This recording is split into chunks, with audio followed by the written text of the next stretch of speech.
नमस्कार दोस्तों, न्यूज़लैंड का हिंदी में आप सभी का स्वागत है। तो दोस्तों, बड़ा अजीब है पत्रकार का पेशा। हर किसी को अपनी खबरों से आईना दिखाता है, लेकिन आईना देखने वाले अपने ही हाथों से अपने चेहरे पे कालिख पोत कर कहते हैं कि ऐसा मैंने कब कहा। नेता ऐसी बात करने में अपना सम्मान समझते हैं। पिछले दो लोकसभा चुनाव में कई राजनीतिक दल मात खाने के बाद भी विपक्ष अखड़ा हुआ है। बिना रणनीति के कुछ भी बोलना, कुछ भी करना विपक्ष का शकल बन गया है। कर्नाटक में कांग्रेस की जीत के बाद तो विपक्ष के हर नेता का तेवर और सुर बदल गया है। ऐसा लगता है कि आज ये लोकसभा चुनाव हो और देश भर की सभी लोकसभा सीटों पर जीत दर्ज कर लेगा। है ना अजीब बात? लेकिन क्या विपक्ष सच्चाई को नकार रहा है? यह बड़ा सवाल हो सकता है। सपना देखना बुरा नहीं है, लेकिन सच्चाई को नकार कर अपने ही पैर पर कुल्हाड़ी मारने जैसा है। तो क्या विपक्ष अति आत्मविश्वास से भरा हुआ है? यह तो 2024 के लोकसभा चुनाव के बाद ही पता चलेगा, लेकिन अभी ऐसा लग रहा है। गौरतलब कि कर्नाटक जीत के बाद कांग्रेस अति उत्साहित नजर आ रही है। 20 मई को सिद्धरमैया सीएम पद और डी के शिवकुमार उप मुख्यमंत्री का शपथ लेंगे। इस शपथ समारोह में विपक्ष के कई नेता शामिल होने वाले हैं। वहीं कई दलों के नेताओं को इस समारोह में शामिल होने के लिए आमंत्रित नहीं किया गया है, जिसमें दिल्ली के मुख्यमंत्री अरविंद केजरीवाल, केरल के मुख्यमंत्री पिनाराई विजयन, आंध्र प्रदेश के मुख्यमंत्री जगनमोहन रेड्डी, तेलंगाना के मुख्यमंत्री केसीआर, राष्ट्रीय लोकदल के मुखिया जयंत चौधरी, चंद्रबाबू नायडू आदि को नहीं बुलाया गया है। सबसे बड़ी बात यह है कि 2018 में भी इसी तरह का विपक्ष का जुटान हुआ था, जिसमें इस समय के विपक्ष के कई नेता शामिल नहीं हुए थे या उन्हें बुलाया नहीं गया था।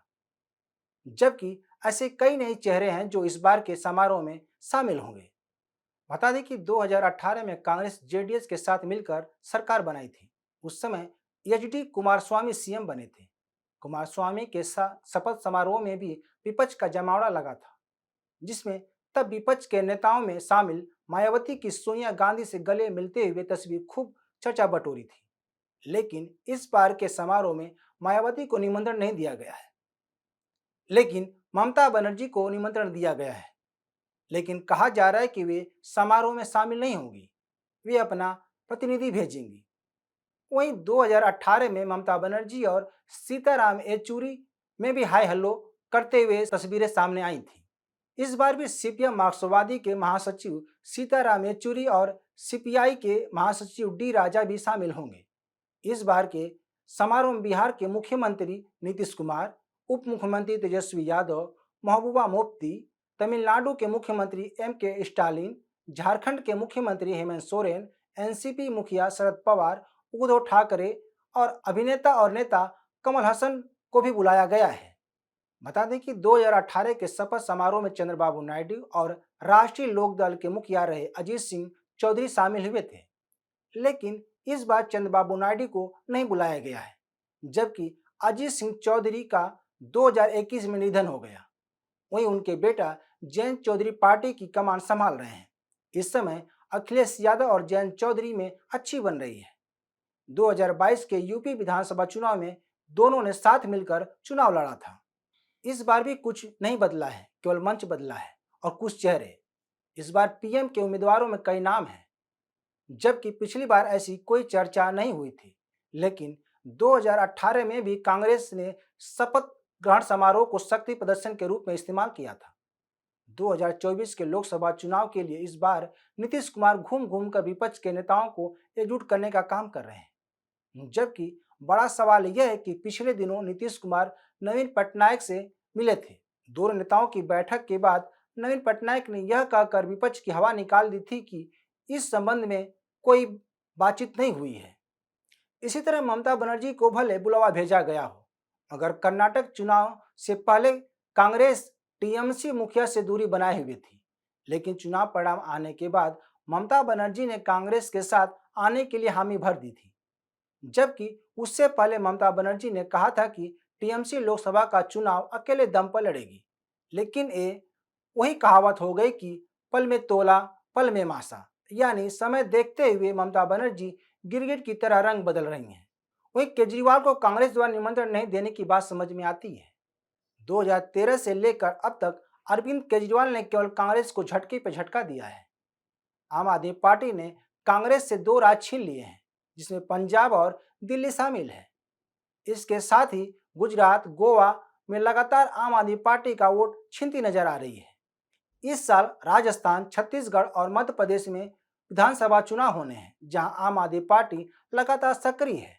माना जा रहा है कि इन चुनाव में भी कांग्रेस को आम आदमी पार्टी बड़ा झटका देगी। पिछले दिनों आप नेताओं की गिरफ्तारी पर कांग्रेस ने चुप्पी साध रखी थी। हालांकि बीच में केजरीवाल ने नीतीश कुमार से मुलाकात कर विपक्ष को नई आस जगा दी थी, लेकिन कांग्रेस ने कर्नाटक शपथ ग्रहण समारोह में नहीं बुलाकर खटास को और बढ़ा दिया है। इसी तरह तेलंगाना के सीएम केसीआर कांग्रेस और बीजेपी से इतर तीसरा मोर्चा बनाने की कवायद कर रहे थे। इसके साथ ही उन्होंने नीतीश कुमार से मिले भी थे। सबसे बड़ी बात यह है कि कर्नाटक परिणाम के बाद जानबूझकर केसीआर से कांग्रेस ने दूरी बना ली है। बताया जा रहा है कि तेलंगाना के विधानसभा चुनाव में भी कांग्रेस ताल ठोकने वाली है, जिससे केसीआर की भारत राष्ट्र समिति सजग हो गई है और अपने कार्यकर्ताओं को कांग्रेस से सतर्क रहने को कहा है। इतना ही नहीं, केसीआर महाराष्ट्र में भी अपनी पैठ बना रहे हैं, जो कांग्रेस के वोट बैंक पर सेध लगाएंगे। वहीं जगनमोहन रेड्डी पीएम मोदी के करीबी माने जाते हैं। ऐसे में कांग्रेस उनसे दूरी बनाने में अपना भला समझा है। तो क्या ये मान लिया जाए कि कांग्रेस के साथ नहीं जाने वाले नेता तीसरा मोर्चा बनाएंगे, या तो बीजेपी के करीब हैं एनडीए के साथ जाएंगे, या तो आने वाला समय ही बताएगा। लेकिन ममता बनर्जी की कन्नी कांग्रेस पर जरूर भारी पड़ेगी। यानी यह कहा जा सकता है कि विपक्ष पर अभी ममता बनर्जी की ममता नहीं है। तो क्या विपक्ष का गुब्बार फूट गया, यह अभी देखना होगा। तो दोस्तों, आप इस बारे में क्या विचार है, हमें ज़रूर बताएं। हमारी वीडियो को शेयर, लाइक और कमेंट जरूर करें। हमारे यूट्यूब चैनल को सब्सक्राइब करें। धन्यवाद।